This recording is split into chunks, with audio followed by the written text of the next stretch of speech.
Hey, everybody, and welcome to the 9 to Side podcast, where we chat with super amazing and inspirational people who pounded the pavement before and after their 9 to 5s to get their side hustles off the ground. After listening to the interviews with these amazing guests, you'll walk away with a refreshed pep in your step and a newfound motivation to make your side hustle a reality.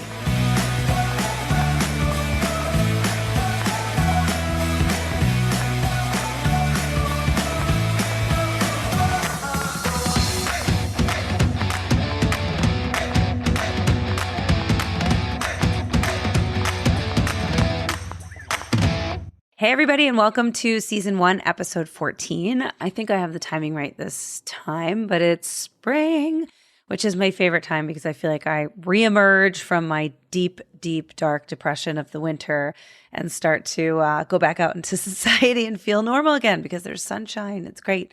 I start reconnecting with people.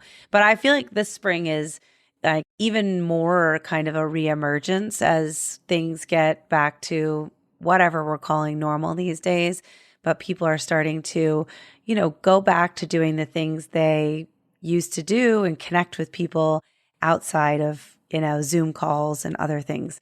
Sometimes I get done with a day of work and I've talked to a ton of people and had a ton of calls, but it's all behind a screen. And I think it's really important to get back to that connecting with people in person. And my next guest, Karina Emmer, who's amazing. I know I say that about all my guests, but she really is. She's one of those people that you talk to that you're like, she's such a good soul. Her side hustle is called the Great Shift Community. And I think it's such an amazing concept, a great platform for artists that are in the community. But it's all about, and this is taken from her website, stepping out of mindless living and returning to our senses, which I think is just like so timely right now and so important. They host immersive workshops and creative marketplaces, and they're all about bringing the community and local artists together, which I think is just such a super cool mission. And they're about to kick off their spring 2022, it's a tongue twister, event series. So keep an eye out for that, and that will be on their website. So without further ado, this is my interview with Karina Emmer. Thank you so much for joining. Appreciate you coming on. Before we kind of dive into the job, the side hustle, all that stuff, I wanted you to just kind of tell us a little bit about yourself outside of work. Give us a little background on who you are. Yeah, well, wow. I mean, these days, that's a hard question to answer because sometimes I'm sure a lot of people can relate, especially with being in quarantine and working from home. But it seems like these days work is just kind of bleeding so much into the personal life that we live at home. But yeah, we'll dig into my job afterwards. But yeah, who am I? Well, I grew up in Fairfield, Connecticut. So I've been in Connecticut my entire life, which is pretty funny because if you ask any of my hometown friends or my family members, they can all tell you that I was very antsy to leave Connecticut my entire childhood and teenhood. I don't know. I think I always just had a urge to learn about new cultures and travel. And it could have been a rebellious thing in me because my mom was very overly safe and very strict to me.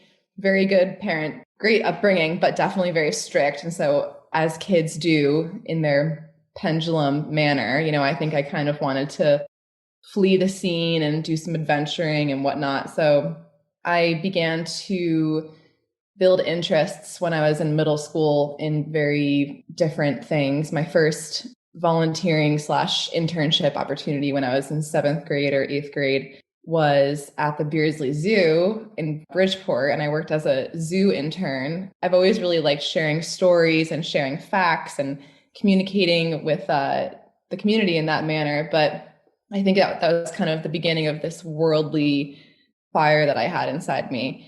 And that kind of leads me to my major at UConn, which was international agricultural economics. I've always had a huge interest in the environment, and I had a huge interest in food systems, sustainable food systems, but also particularly workers' rights. So agricultural labor workers' rights, kind of figuring out immigration flows because of agricultural harvesting needs around the country and around Central America. And that kind of led me to my interest in coffee because I was really interested in Latin American studies, interested in agriculture. I think that kind of married the two together, studying coffee. So you were really interested in coffee. That started, was that college? Yeah, so that was in the beginning of college. But yeah, so I guess I just started drinking nicer coffees and, going to a local coffee shop at my school, and I ended up getting an internship with this company, Vega Coffee. And I was super excited to intern for them because it involved me traveling to Nicaragua for their coffee harvest. Oh, Yeah. wow. Was this the first job you got out of college? This was actually in college. Oh, So in college, you're doing this. Yeah. Okay. And it was to my mother's dismay that she heard about this trip because obviously her, 21-year-old daughter going to Nicaragua by herself was just not what she had in her plans. Exactly. Not excited.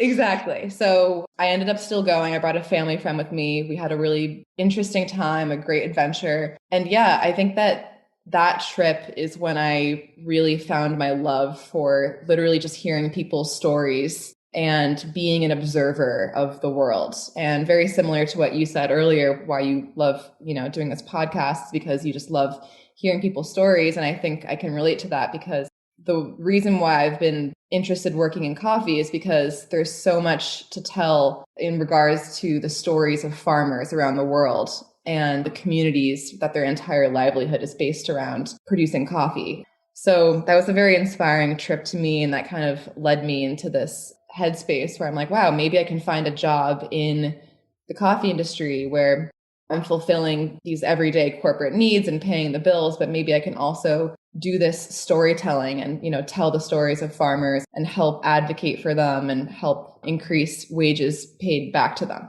So that's kind of the story of my 9-to-5 job and kind of the story of who I am, I guess, in terms of just always living in Connecticut and wanting to break out of the mundane suburban life. I guess.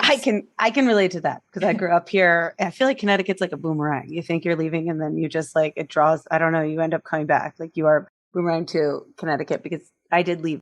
Not that I want to because I want to talk about that is your 9-to-5, which is arguably one of the coolest 9-to-5 jobs I've ever heard. But just explain to me real quick because I understand because you're talking about storytelling, what exactly your job entails. Because I'm not totally clear about how that works. And are you writing or what are you doing in your 9-to-5?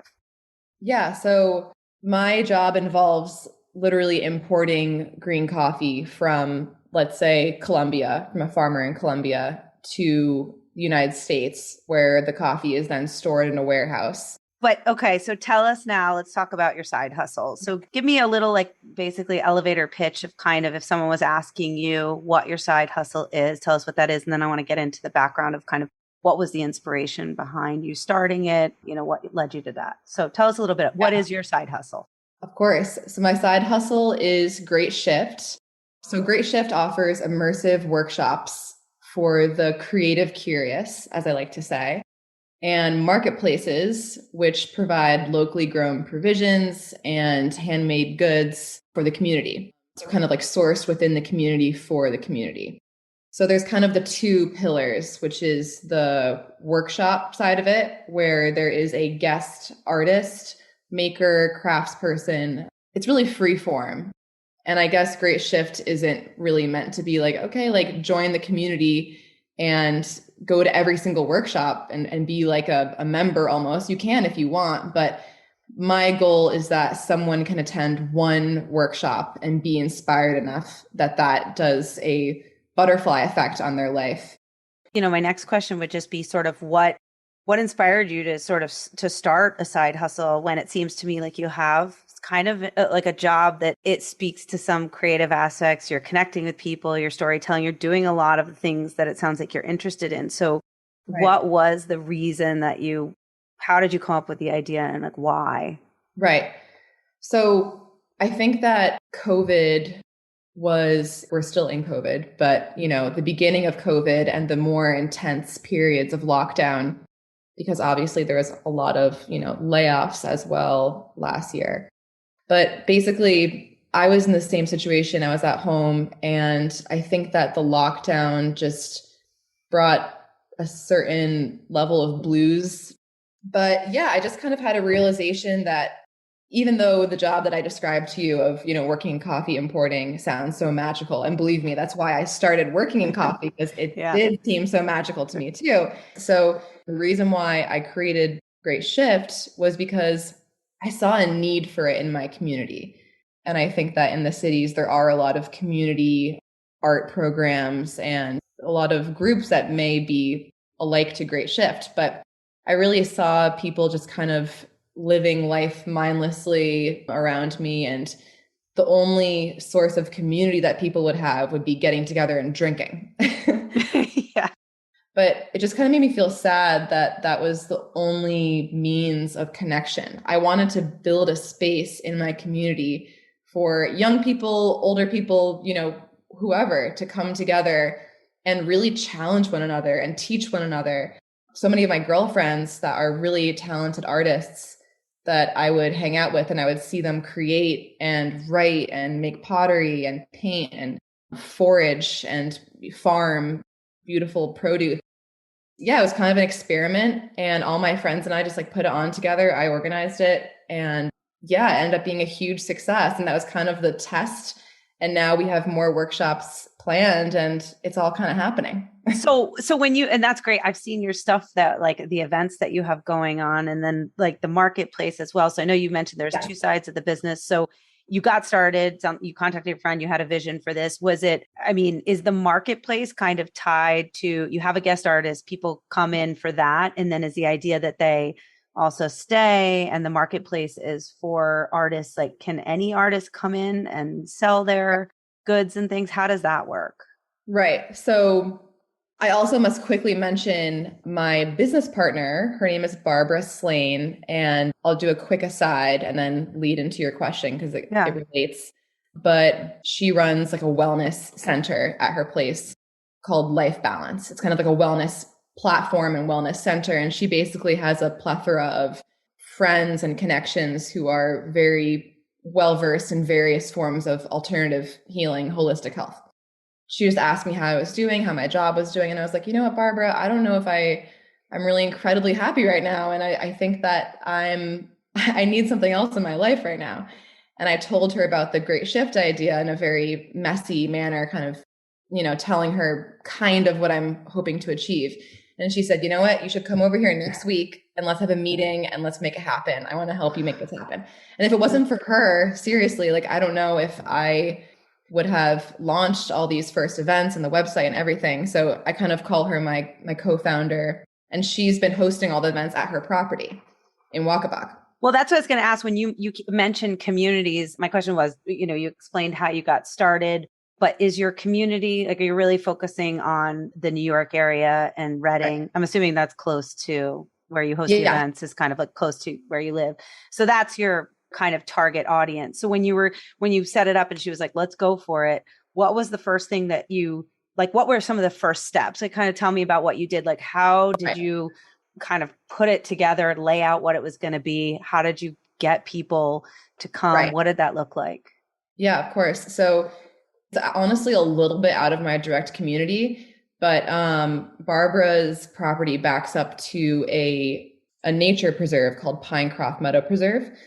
And it's just a beautiful piece of land. And I think that my friends who live over here in, more of the Norwalk, Westport, Reading, Easton area, it has been a challenge to get people over there when it's not my direct community. But I think that since the land is so beautiful and Barbara is based there, she's also been marketing to her community. And so she does live there. So she's been kind of sending out the word to her friends and family there. But are you promoting, when you were launching it, were you promoting just to your friends and family and kind of passing it on and promoting it through your Instagram? Or did you try to collect emails and I did just a lot of Instagram and Facebook marketing to my friends and family. But then I also went to Ridgefield Town Center and just totally canvassed everywhere that I saw. Before all this happened, I sat down at Barbara's place and we were kind of devising how this was all going to go. And the first event that we had in place was the Pottery Workshop with Jen. And I wanted to have a little marketplace, quote unquote marketplace, a table of some goods that people could purchase before or after the workshop. So Jen, who was the first workshop leader, all of her ceramics that she made, and her husband makes he's a woodworker, and he makes cutting boards and beautiful, treated wood pieces. And so they were selling their goods there. The first marketplace was almost like a gallery of sorts, getting people excited about Jen's art and seeing what she does and being able to sign up for the next workshop that she's hosting a week later, but also being able to purchase handmade goods from all these other vendors. And I was curious, what is the financial model like for it? So you just tell me, like, how do you earn? One, did you have to put up a lot of money to get this started? And then also, what is I'm assuming this is like, you're calling it a business. It's not just a hobby or something that you're doing. You are looking to monetize this, right? And to kind of that's the goal. Okay, it's the goal. So I consider what I've made so far a win because I've pretty much broke even. So I have had to put money forward for sure. And is that in space rental? Is that in paying the talent that's coming? Paying the talent. Yes. Paying the talent. And are you getting the woman who's giving you her space? Does that come for free, or are you paying for the space rental? So that's for free. Yeah. So that's awesome. A huge win. And I feel so lucky that I have access to this land and this barn where these events are taking place. Yeah, it's really huge. And a huge part of Great Shift is, it's kind of funny because some people may say that I'm shooting myself in the foot, but I want artists and to get paid really well. And it's funny because it's like, I'm here starting my own business, but the reason why I'm starting my own business is to help people who are starting their own business. Yeah. Well, it all has to, everything that you do, from selling tickets and setting up like a ticketing site and your marketing and your website, that all does cost things. So while, you still have the best intentions in mind, you also need to make sure that it makes financial sense for you as well. And I think it's a great mission and is amazing. It makes so much sense. Do you take the artists that sell their stuff at the marketplace? Because you pay the artists, and then do you take a cut of any of the items sold at the marketplace? Right. So in these early stages, the first marketplace, there was no fees associated with participating because I kind of wanted it to be an invitation for these artists to be a part of my vision. And they're driving out there, they're investing their time in me, and they're taking a risk by spending an entire day, lugging out their goods to sell them. And so there was no fee associated with the first marketplace, and I took no cut, and people did really well. It was phenomenal to see how successful the first one was and how much money people made. It was just astonishing. And a lot of my girlfriends who were selling their work there, we all got together that night and had dinner, and we were just laughing. We're like, this is amazing.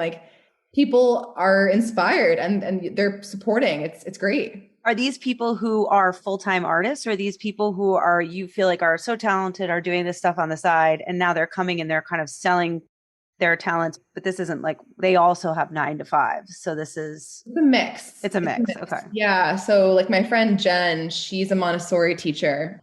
She does practice art for a living in that regard, but her and her husband have started this new brand called Reed Studios, which is kind of a side hustle for both of them. But I think that they've also sold their goods at many other events.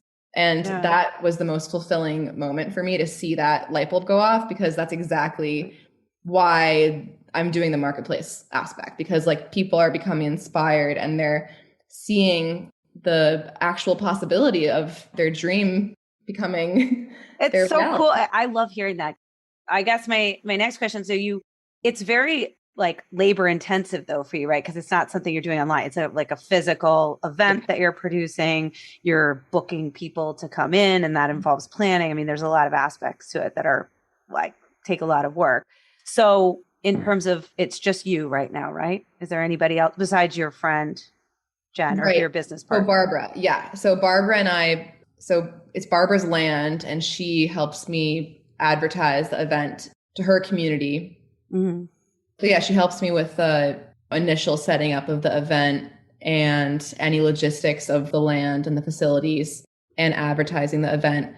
But yeah, when it gets to the actual production of the event, it's pretty much all me. But I do hire people to add to certain aspects. Like, for example, the first workshop that we did, which was the ceramics workshop, it wasn't just the ceramics course. It was almost like a retreat of sorts. And so Jen was there, the ceramicist, Joy was there, the chef. And then my friend Mary Lee has her new business called the Picnic Project. Sorry, no, yeah. I mean, so Mary Lee put on the picnic, Joy cooked. And then my friend Taylor is an organic farmer and she grew all the produce herself. So, Oh my yeah. gosh. And the last cherry on the cake while we're here is my friend Angie is a Ayurvedic practitioner and just like wellness and spiritual advisor. And she led everyone in the opening meditation. So it was kind of these five powerhouse women just like getting together and making an insanely wonderful event. And it couldn't have gone better. So how much were the tickets? So it was the workshop and all of that. And how much did you sell the tickets for? $80 for And everything. how many tickets did you sell? We sold 17 tickets. And then how did you promote that? Well, I shared it on, I made the Great Shift Instagram, which a lot of my friends were supporting and resharing and followed. And Jen, who was the featured artist, she was sharing on her page. And so we were kind of cross promoting. And between that, I mean, a lot of folks there were just in my immediate friend group or family and really wanted to come. And then we did That's cyberspace. so cool. I'm like, I want to come. Are you going to be doing events? You obviously you've got December events. Do you plan to do events all through the winter, or is it more a seasonal kind of warm weather? Yeah, so we are planning on doing, so yes, there's the yoga and tea ceremony. It's kind of a more simple workshop, but it's still going to be really awesome, hosted by my friend Kim, who will be leading the breathwork, Kundalini yoga, and meditation. Then my friend Allie, she has a business named Allie's Herbs. She's based in Norwalk, and she grows all of her own medicinal herbs, and she'll be leading a tea ceremony during that workshop. So that's kind of the collaboration of me, Kim, and Allie. And so that's the December workshop. And I think that I'll hope to have one more workshop in February, and that will kind of be it until the spring, because I think as soon as it gets a little warmer is when the workshops will start to really, we'll be seeing one at least once a month, because a big part of Great Shift is also being outside and connecting to nature. So obviously in the winter, it's a little difficult to do that. In the dark, depressing months of winter. Well, so what is the plan for the business model while, it is event-based, it's around getting people together? Do you have other ideas for revenue streams or content or things you want to supplement in the winter while you're waiting for spring to come around?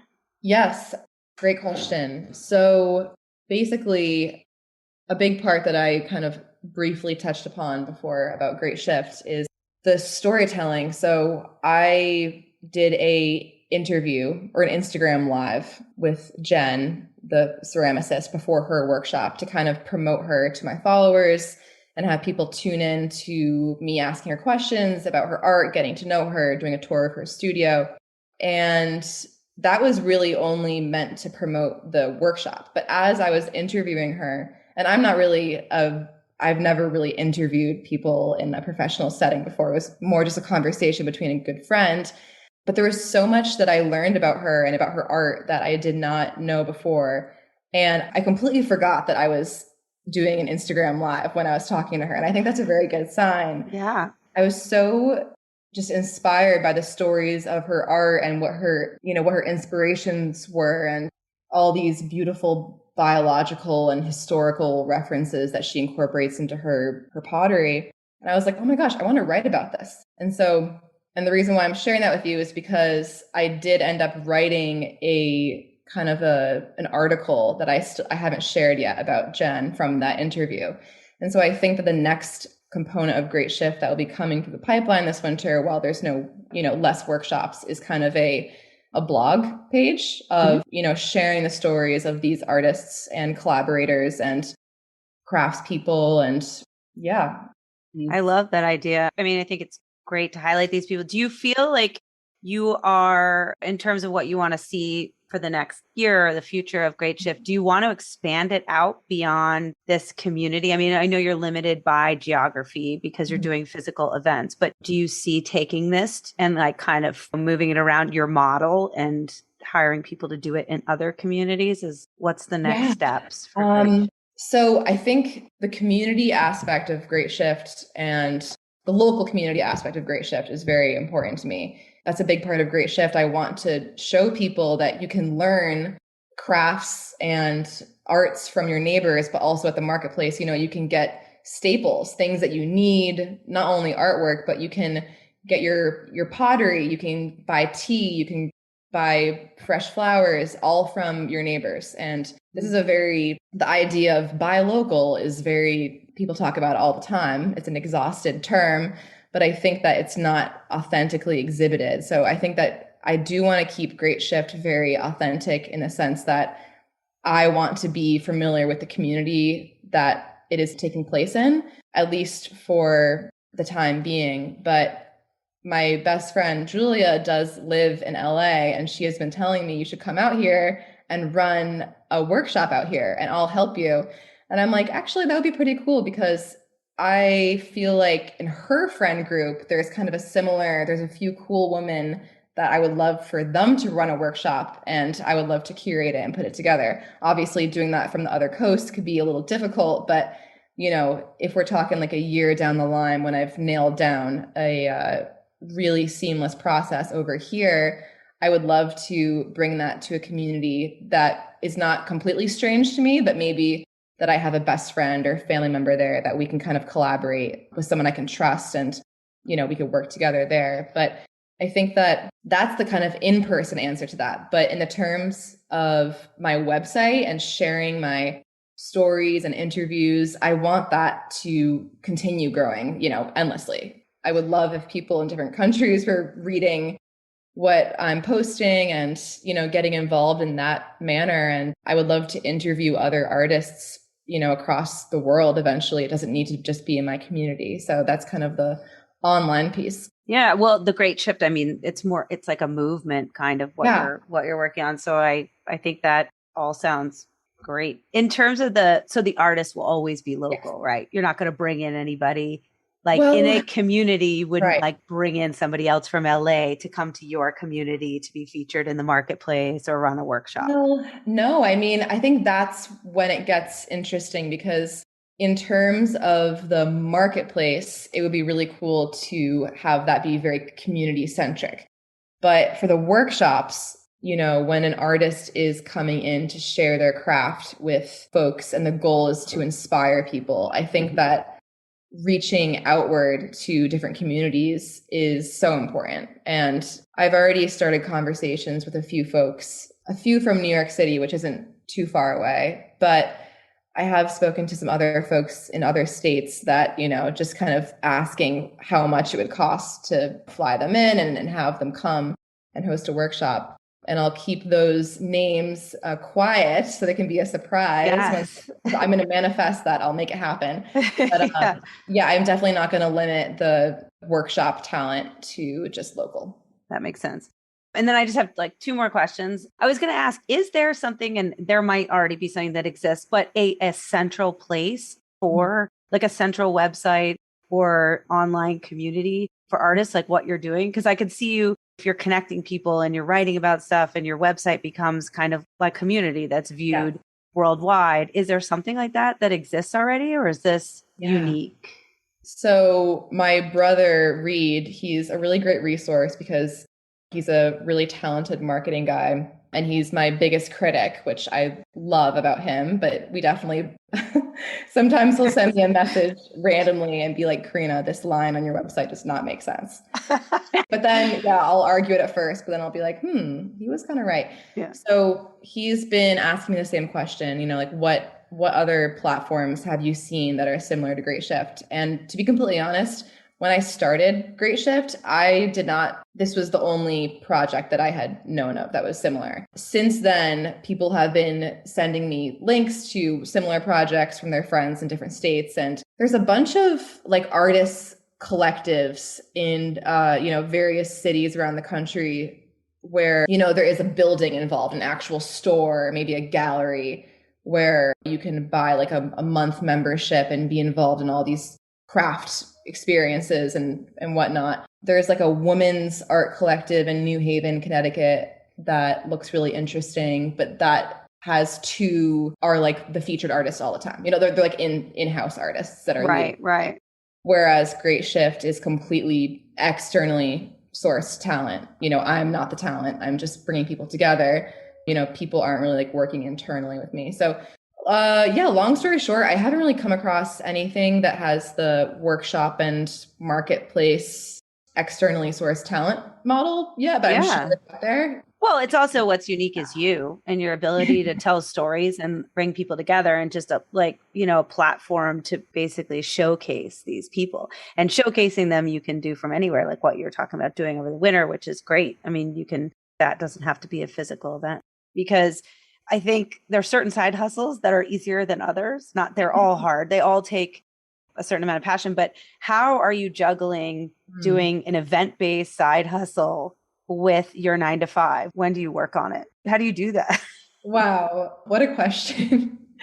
So, yeah, I mean, there's definitely been difficult times when I obviously need to like show up for work and do my best at work and be a good employee. So I think that in a funny way, starting Great Shift has almost made me less bitter about my 9 to 5 job, because now that I'm like satisfying this itch, I just feel generally more content. Even if I'm really burnt out and busy and tired, I feel happier. So yeah, and I'm sure you can relate. Like, I feel like if I had a really easy work day 8 months ago before I started Great Shift, and I closed my laptop at 4 p.m. and I was like, great, I can go on a run and cook dinner and go to bed early.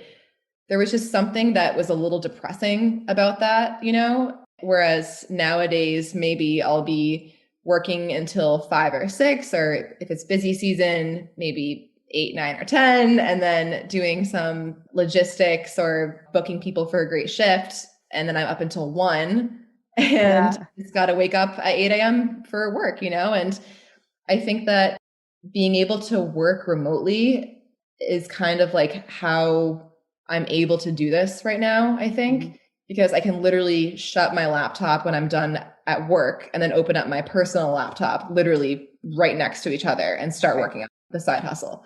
Right. So I have that flexibility, which is great.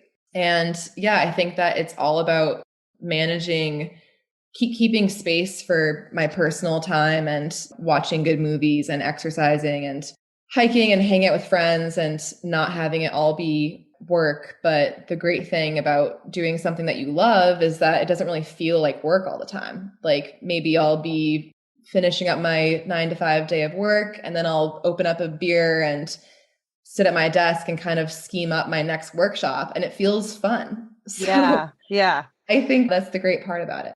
Yeah, I can totally relate.